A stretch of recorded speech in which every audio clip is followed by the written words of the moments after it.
Semuanya gimana kabar kalian? Semoga selalu dalam keadaan baik. Jadi welcome back teman-teman di segmen analisa kripto dan seperti biasa di video kali ini kita akan update untuk news dan juga pergerakan dari market khususnya market Bitcoin. Hari ini kita akan jawab pertanyaan dari iPhone 13 Pro Max official. Yang tadi bahas untuk Neo protokol lagi, potensinya bagaimana? Hari ini Neo diperdagangkan di kisaran harga 129.900. Market agak sedikit volatile di perdagangan hari Jumat tanggal 11 Agustus ini teman-teman. Jadi Neo ini merupakan sebuah project yang memang sudah cukup senior ya. Awalnya dia listing dari Februari 2014. Dulu nama projectnya adalah N-Shares. Tapi sekarang udah ganti menjadi Neo Protocol. Nah, ini konsensusnya adalah proof of stake. Jadi untuk koin Neo ini bisa dilakukan staking, teman-teman. Siapa yang mendirikan proyek ini? Yaitu bernama Da Hongfei sama Eric Zhang. Keduanya menjabat sebagai ketua Neo Foundation yang bertujuan untuk mempromosikan pengadopsian blockchain. By the way, Neo protokol ini sering sekali disebut sebagai Ethereum dari China. Sebabkan karena ya mereka mengusung konsep yang kurang lebih serupa dengan Ethereum, yaitu mengandalkan layanan transaksi, kemudian skalabilitas yang lebih besar lagi dengan membangun banyak sekali layer di layer pertama dan juga layer kedua. Nah, kalau kita lihat dari informasinya, mereka juga menggunakan konsensus yang namanya Delegate Byzantine Fault Tolerance atau DBFT, merupakan protokol yang menawarkan kapasitas transaksi lebih besar dengan keamanan yang lebih canggih. Neo juga mengkombinasikan tiga pilar utama, yaitu aset digital, identitas digital, serta smart contracts, yang menciptakan suatu konsep unik, yaitu smart economy yang memungkinkan setiap orang mengakses keuangan dengan lebih cepat dan canggih, serta dengan skalabilitas yang lebih luas.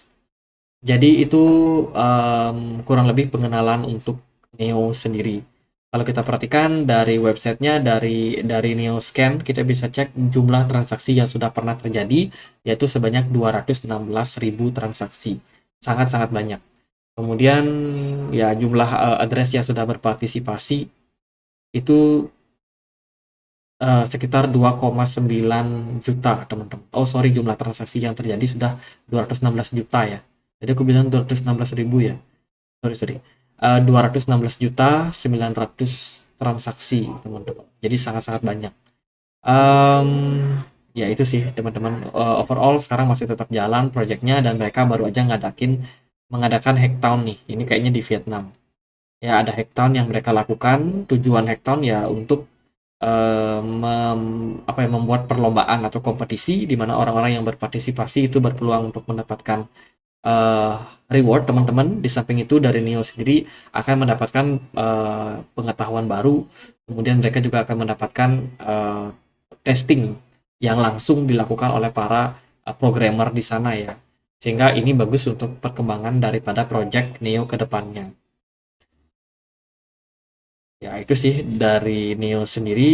Dia punya dual token nih. Neo has unique dual token models, uh, Sparates and Governance from Utility.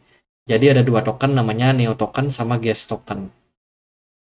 Jadi Gas token ini ya buat layanan gas yang mereka punya teman-teman. Sementara Neo ini adalah produk dari investasi yang mereka punya.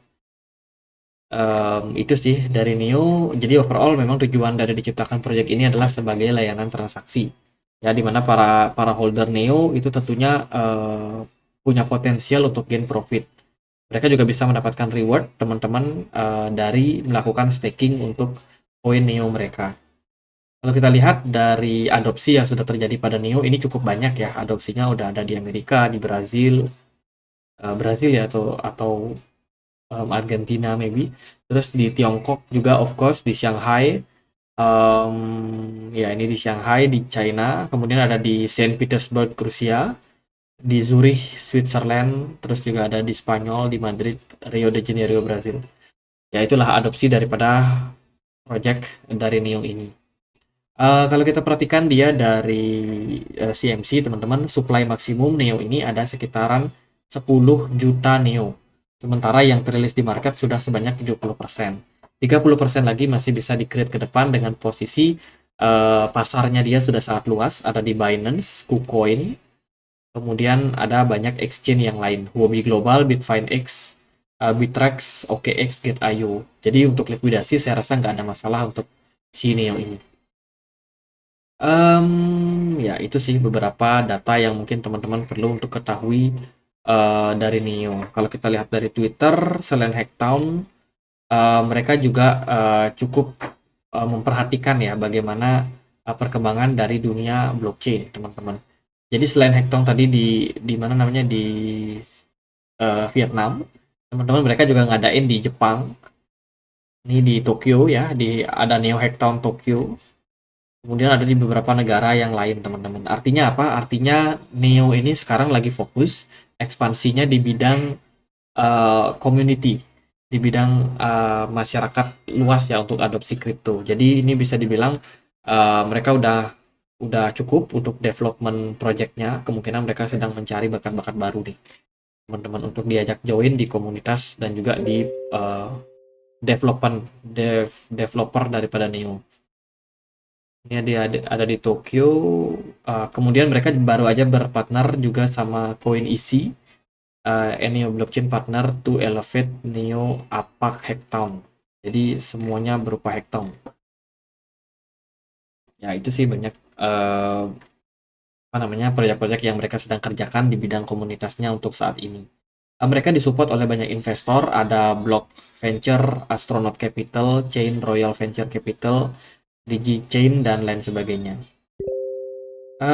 Gimana untuk pergerakan dari harga Neo? Kalau kita perhatikan, Neo so far masih bertahan di kisaran 8,5 dolar ya. Pergerakan Neo juga masih cenderung stabil, teman-teman. Sementara kalau kita perhatikan dari pergerakan Bitcoin juga cenderung ya Bitcoin di sana-sana aja. Neo pun juga kurang lebih sama-sama aja, teman-teman. Menurut saya sih momentumnya sekarang masih belum dalam tren bullish. Cuman hopefully kedepannya dengan positive news, kemudian juga ada quantitative easing, diharapkan ya sekitar mungkin 1-2 tahun nanti baru pergerakan Neo mulai menggeliat karena lebih banyak likuidasi yang ada di market. Untuk level yang bisa teman-teman perhatikan, paling level supportnya yang paling kuat itu ada di kisaran 6 dolar, kemudian resistance itu ada di kisaran 11,9 dolar. Overall pergerakan Neo agak cenderung lesu dengan volume yang kecil, smart money-nya juga cenderung kosong. Apakah masih bisa di hold? Kalau saya rasa sih nggak ada masalah ya kalau teman-teman masih hold. Mungkin ada yang dalam posisi di staking juga. Menurut saya overall market juga cenderung masih lesu. Nggak cuma Neo, tapi beberapa aset lain juga cenderung ya bisa dibilang dalam posisi yang kurang begitu bergairah untuk perdagangan saat ini, teman-teman. Jadi gitu aja sih buat Neo. Secara fundamental dia sudah cukup banyak kerjasama Hacktown yang mereka lakukan juga.